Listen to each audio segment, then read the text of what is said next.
आपको लग रहा होगा कि ये तीन लोग क्यों बुलाए गए हैं। मनोज और श्रद्धा पति पत्नी है दरअसल।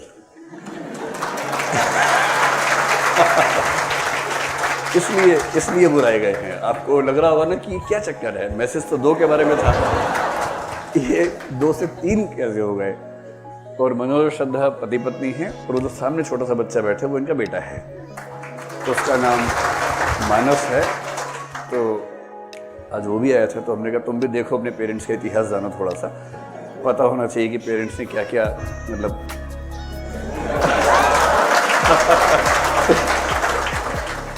कैसे कैसे वो इस मंजिल तक पहुंचे हैं, इतने सफल कैसे हुए हैं, पता तो लगे। तो मनोज के साथ मेरा बड़ा अच्छा इंटरेक्शन रहा, अनुराग के साथ रहा। अनुराग और मनोज रूममेट्स थे उस समय। अनुराग का हिंदी साहित्य विषय था, तो अनुराग ने करीब 2 साल पहले किताब लिखी। वो किताब मुझे भेंट करने के लिए आई भी घर पे। फिर पिछले साल पता चला कि दूसरी किताब लिख रहे हैं और मनोज के जीवन पे लिख रहे हैं। मनोज के जीवन का मुझे हल्का फुल्का अंदाजा है कि उन्होंने बड़ी स्ट्रगल की थी अपने ज़माने में। स्ट्रगल ऐसी की थी कि गेहूं की चक्की पर नौकरी करते हुए तैयारी की, एक लाइब्रेरी में सिक्योरिटी का काम संभालते हुए कि रात भर वहाँ सोना है, संभालना है, उसके बदले 300-400 रुपये उस ज़माने में मिलते थे, उससे अपना काम चलाना है। उस तरह की स्ट्रगल करते हुए, घर से सपोर्ट नहीं थी, रहने वाले मुरैना के हैं और मुरैना के लोग पढ़ाई की स्ट्रगल करें ऐसा कम दिखता है।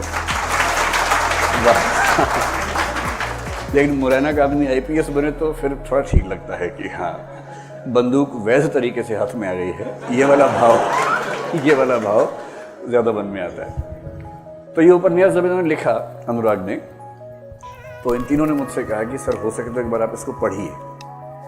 मैंने आज तक ये काम कभी नहीं किया है। मतलब मेरे कुछ विद्यार्थी हैं जो लेखक हैं, इस समय अच्छे लेखक हैं, नीलोत्पल हैं, पंकज दुबे हैं, और सब अच्छा लिखते हैं, पर ये भूमिका मेरी कभी नहीं हुई कि मैं उपन्यास पढ़ूं और उसमें कुछ करूं। इन्होंने जिद की तो मैंने उपन्यास को पूरा पढ़ा और बहुत सारे, जैसे मैं कॉपी चेक करता हूँ वैसे पढ़ा और बहुत सारे निशान लगाए कि यहाँ ये ठीक करो, वो ठीक करो। उसके बाद मुझे नहीं पता कि वो ठीक किया कि नहीं किया, क्योंकि उन्होंने बाद में दिखाया नहीं मुझे कि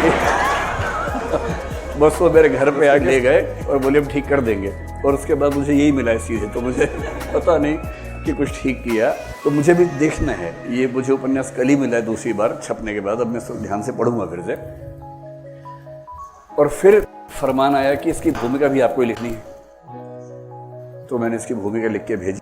और मैं कल देख रहा था तो जितनी भेजी थी उसका 20% ही बचा है, बाकी 80% काट दिया इन लोगों ने।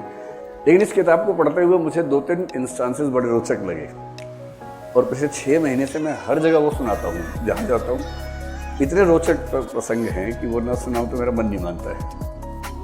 तो एक तो प्रसंग ये है, आपने शायद सुना होगा, आप में से कुछ लोगों को मैंने डिस्कस किया होगा क्लास में। एक प्रसंग तो ये है कि ये जिस इलाके से रहे, मुरैना, उसके पास जोरा वो जगह है ना, जोरा एक जगह है, वहाँ से तहसील है। हाँ, तो आपको पता ही है कि उत्तर भारत में पढ़ाई की व्यवस्था कैसी इस समय है। स्कूल कॉलेज में पढ़ना पास होने की शर्त नहीं है, पास होने के अलग मैकेनिज्म है पूरे के पूरे।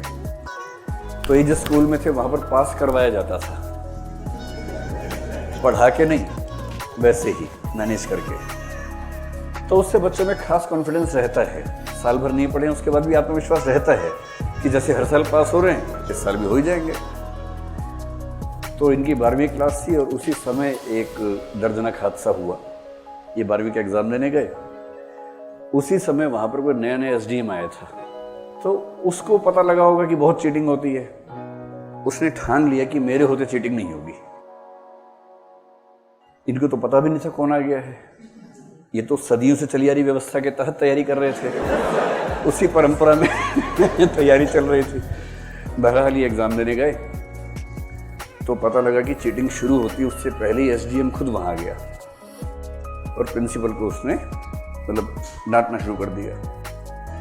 तो बच्चों को क्लास में मैसेज दिया गया कि थोड़ी देर रुको, ये चला जाएगा फिर शुरू करेंगे। और चीटिंग करने वाले 3 घंटे में से 1 घंटे में काम कर लेते हैं, अगर उनको ये भरोसा रहता है कि अगर 1 घंटा ठीक से मिल जाएगा तो पास तो हो ही जाएंगे। अब प्रिंसिपल ने और सबने कोशिश की, चीटिंग के जो जिनका मतलब एजेंसी थी चीटिंग करवाने की, वो भाग गए वहाँ से SDM को देख के। और फिर SDM ने कहा कि अब मैं सोचता हूँ कि मैं यहीं बैठता हूँ, पूरा पेपर करवा के ही जाऊँगा। उसने पूरा पेपर करवाया पूरा स्कूल फेल हो गया।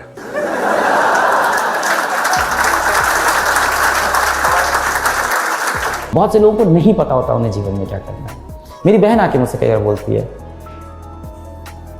कि तुम बहुत लकी हो, तुम्हें ये पता था तुम्हें क्या करना है, तुम कर ले गए वो अलग बात है, नहीं भी कर लेते तुम्हें पता तो था। फिर मैं कभी वो चीज़ नहीं ढूंढ पा रहा हूँ कि मुझे एक्चुअली क्या करना है। फिर मैंने उसको भी ऐसी ये वाला काम दिया, तो उसने लिखा, तो उसका पहला ही पॉइंट सिर्फ एक चीज़ निकल के आया था, मम्मी के साथ रहना है। तो मैंने कहा तुम्हें पता है